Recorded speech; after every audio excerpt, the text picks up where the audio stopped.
Right, okay, I was meant to be doing some coving today, and that is going to happen tomorrow now. I got to the job this morning about 7:45, and there was a plumber on the job, and unbeknown to me, he's got to put a radiator on the wall in the room I'm working in, and he's got to chisel up some of the concrete floor and run some other bits of pipe for, I think for another floor standing rads, whatever. I'm not going to be trying to put coving up and dodging him about, so I'll let him get on with what he's got to do, and I shall go in there tomorrow. So in the meantime, I'm just going to do a little bit of work indoors. I've got some skirting to fit in my bathroom, which was a little ongoing project. Only a tiny bathroom, but I just put a new suite in and never got round to the skirting. So that's what I'm going to do. I'll just show you where I've got to fit the skirting. Then I'm going to pop to Howden's, pick a bit of skirting up, and do a little bit of chippy work today. Something different for you. So got to put skirting on round here. I'm going to stick some on the edge of that bath panel as well, right into that corner, and also along this one here. So not a lot, just one length really, but I thought I'd film it, something different. I better check the height of the skirting I need really. 3 inch skirting. I don't want to get a 4. I'd rather have a 4 because it looks better, but I hate cutting around all the pipes and the sit here, so I'll just keep it to 3 inch. That'll do me.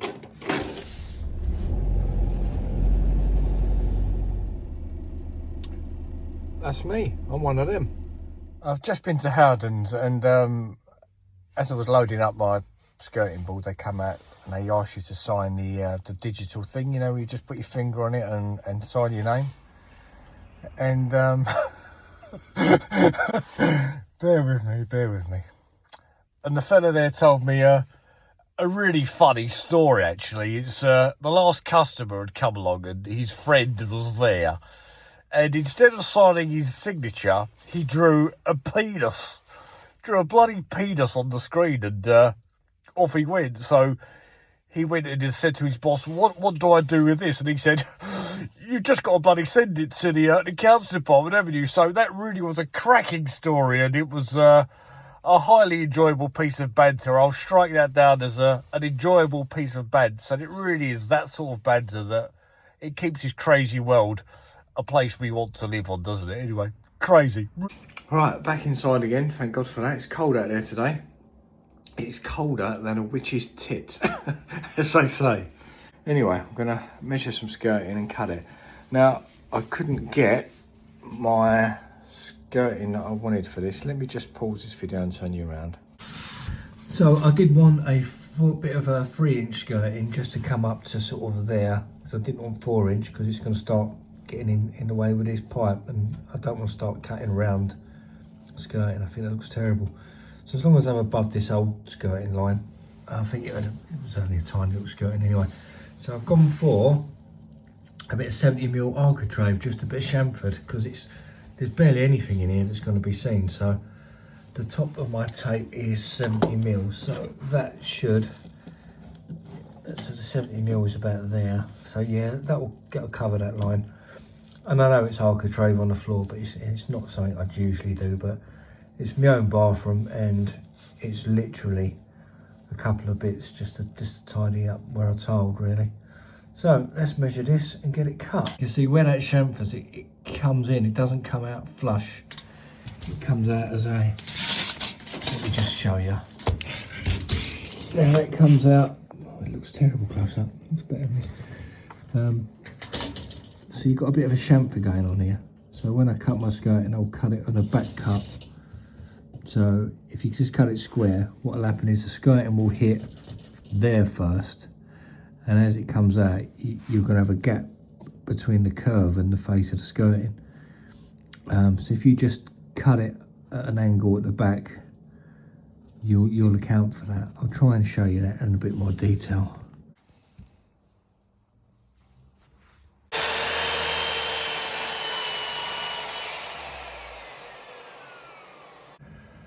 Right, so here's what I was talking about when I was talking about cutting a back cut for the skirting on these bits. Now, this is the bit of skirting that I'm going to fit, and if you can see, the cut where it ends, I cut it back a bit at an angle.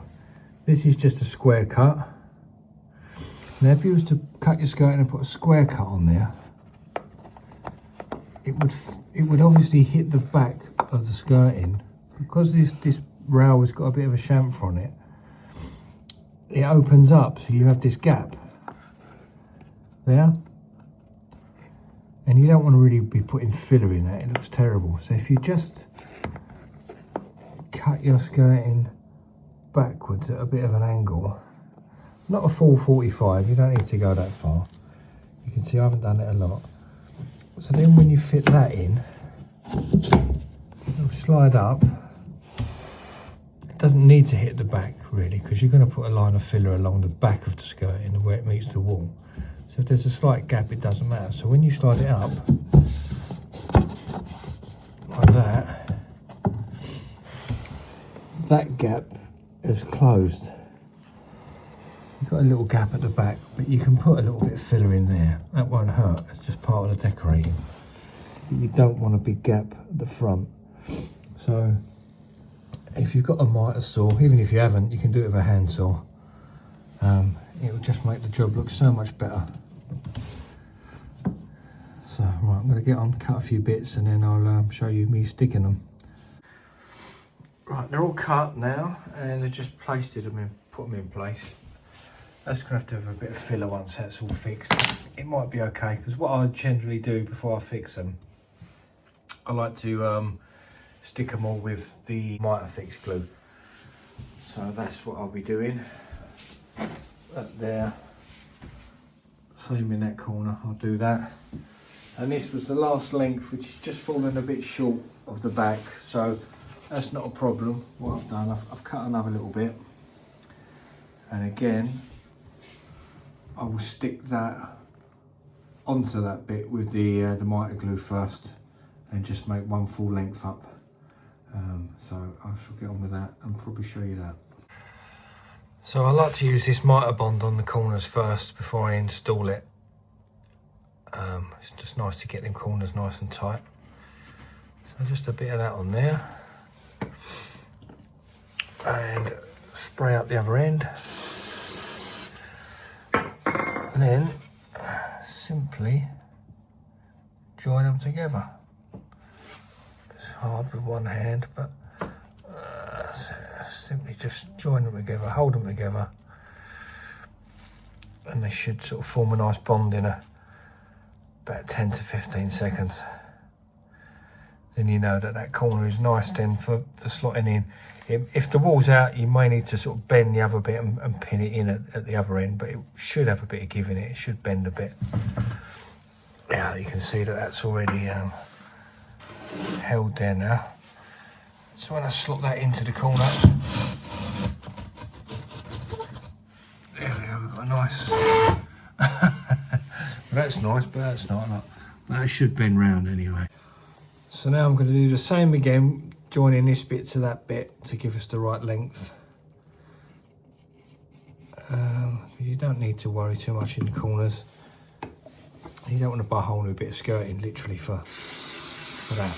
So spray that up, and then we can get that nicely glued onto there.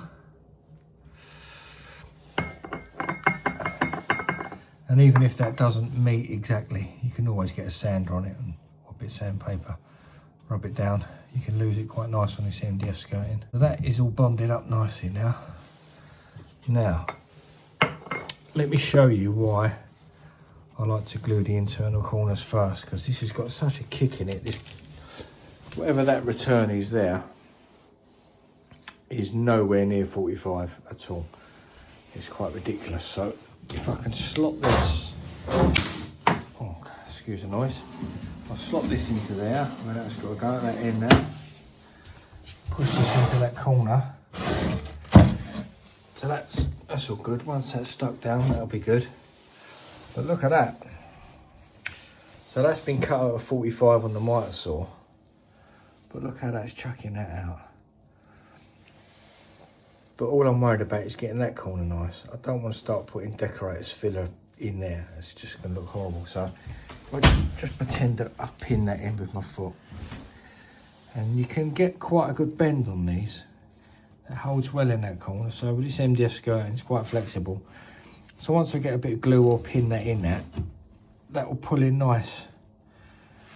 And it still keeps that corner nicely jointed. Now, if I hadn't have glued that, I would have had a big gap in that opening. And that wouldn't look good. Now, in that situation, what you can do, you can do a scribe cut. If you don't know what they are, basically just look at it on YouTube. Someone will show you a scribe cut. So with a scribe cut, you basically, this bit would just go flat into the wall. And then this bit returning, you would cut the profile of this out on the end of that wood. And that way, when it's butted up, you can do this or that with it. It doesn't matter how out the wall is, because you've cut the profile to fit over the top of this. You're not joining it into it. You've cut that profile.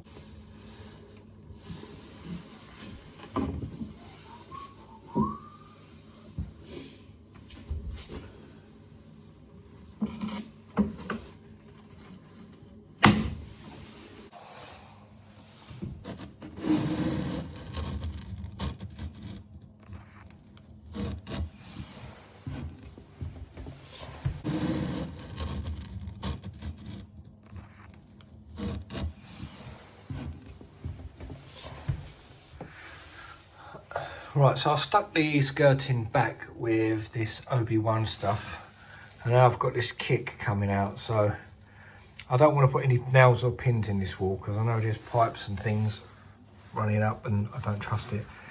So I need to brace this off. So what I'm going to do is, I've got 2 bits of timber, one there, separate. And what I'll do, I'll slide that timber up till it pinches out to the wall, and then I'll just clamp the 2 together then. And you can use that timber to make whatever size you need, rather than trying to cut an exact size to length. You can make this sliding one with a clamp. So let's just get that in, and then I'll show you that once it's done. Okay, so that's all stuck nicely. That's against the wall now. Using that method of any old offcuts of timber and a clamp will just give you the exact length that you need.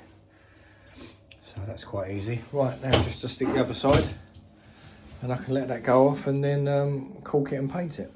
So there it is, all caulked up. I'll decorate it, not today, another time. I'm going to leave that clamp thing on there as long as I possibly can, just so that all sets nicely. And there's that little bit down there, all caulked. So yeah, that's it. So back to the coving tomorrow and plastering. It was a little bit of a different video for you. Hope you found it interesting, informative and pleasurable.